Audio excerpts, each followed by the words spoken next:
Islamic Republic America और Israel के संघर्ष विराम को खाड़ी के अरब देशों में तनाव कम करने की कोशिश माना जा रहा है, लेकिन इसे अलग नजरिए से भी देखा जा रहा है। चिंता है कि ईरान इस युद्ध से कमजोर नहीं बल्कि मजबूत होकर उभर सकता है।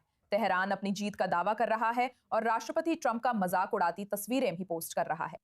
अमेरिका के सहयोगी क्षेत्र में पूछ रहे हैं, हफ्तों की बमबारी, हजारों मिसाइलों और बड़े सैन्य अभियान के बाद क्या बदला? पिछले 5 हफ्तों में ईरान सिर्फ इजराइल के साथ ही नहीं बल्कि खाड़ी देशों पर भी जोरदार हमला कर रहा है।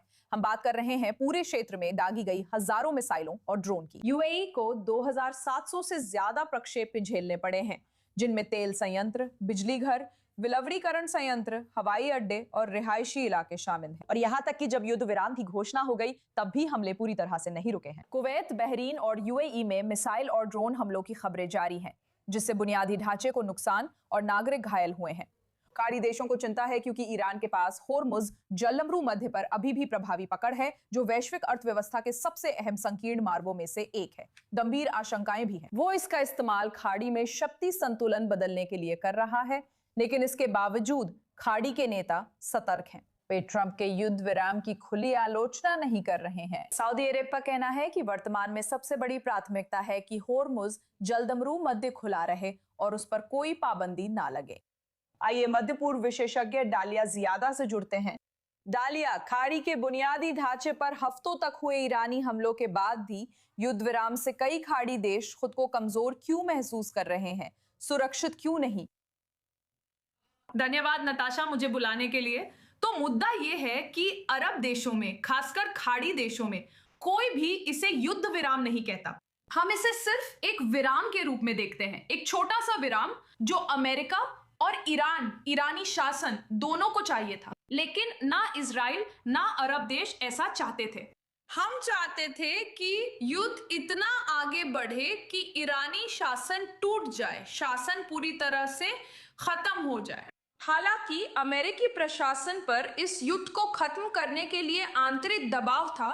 कांग्रेस इस युद्ध के लिए फंड नहीं देना चाहती थी और दूसरी तरफ इस्लामी शासन किसी भी ऐसे मौके की तलाश में था जिससे वो विजयी दिख सके और युद्ध से बाहर निकल सके। पाकिस्तान ने जैसे ही 2 हफ्ते का समय देने का सुझाव दिया, वे तुरंत इसका फायदा उठाने लगे। लेकिन असल में इससे खासकर अरब खाड़ी देशों में काफी निराशा है, क्योंकि उन्हें लगता है कि सबसे पहले उनके हित इन वार्ताओं का हिस्सा नहीं है। और एक बार फिर हम वही स्थिति देख रहे हैं जिसमें ईरानी शासन को और अधिक साहस मिल रहा है।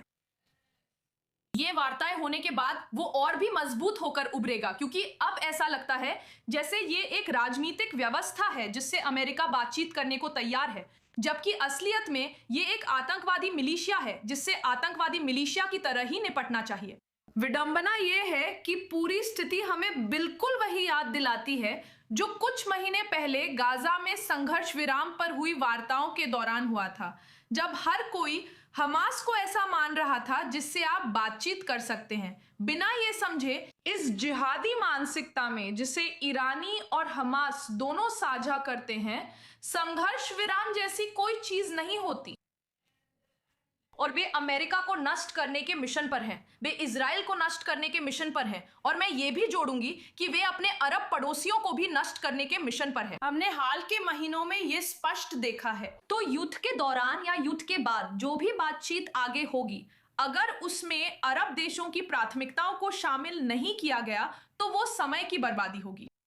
डालिया, आप जानती हैं, हम अभी अभी ये रिपोर्ट्स देख रहे हैं कि ट्रंप ने एनबीसी न्यूज के साथ एक फोन इंटरव्यू में कहा कि ईरानी नेता जब आप मीटिंग में होते हैं तो वे प्रेस के सामने बोलने से बहुत अलग तरीके से बात करते हैं। वे उन सभी बातों से सहमत हो रहे हैं जो हमने उन्हें बताई हैं या जिनसे उन्हें सहमत होना ही होगा। याद रखिए, वे पराजित हो चुके हैं, उनके पास कोई सैन्य बल नहीं है। ट्रंप ने इस इंटरव्यू में यही कहा है। ये सब तब हो रहा है जब हॉर्मुज जलदमरू मध्य बमुश्किल खुला हुआ है। बहुत कम टैंकर वहां से गुजर पा रहे हैं, जबकि ट्रंप ने इसी आधार पर संघर्ष विराम की बात कही थी। इस पूरे मामले में हॉर्मुज जलदमरू मध्य कितना महत्वपूर्ण है, खासकर खाड़ी के अरब देशों के लिए? ये अरब देशों के लिए जीवन रेखा है। वैसे हॉर्मुज जलदमरू मध्य सिर्फ ईरानियों का ही नहीं है, इस पर खाड़ी देशों का भी अधिकार है, जो भौगोलिक रूप से उनके हिस्से हैं, मेरा मतलब है उनके पास इस खाड़ी के हिस्से में सीमाएं हैं।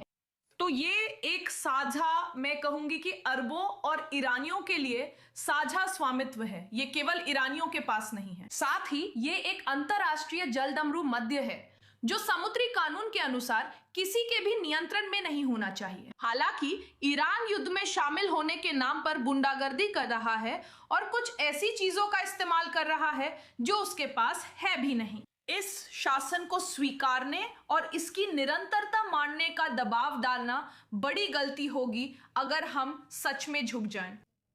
अगर हम यहाँ बातों के पीछे का मतलब समझें तो अगर खाड़ी देश सार्वजनिक रूप से वॉशिंगटन की आलोचना नहीं कर रहे हैं तो ये हमें उनके रुख के बारे में क्या बताता है? क्या आपको लगता है कि संघर्ष विराम के फैसले से खाड़ी देशों का अमेरिका को देखने का नजरिया बदला है?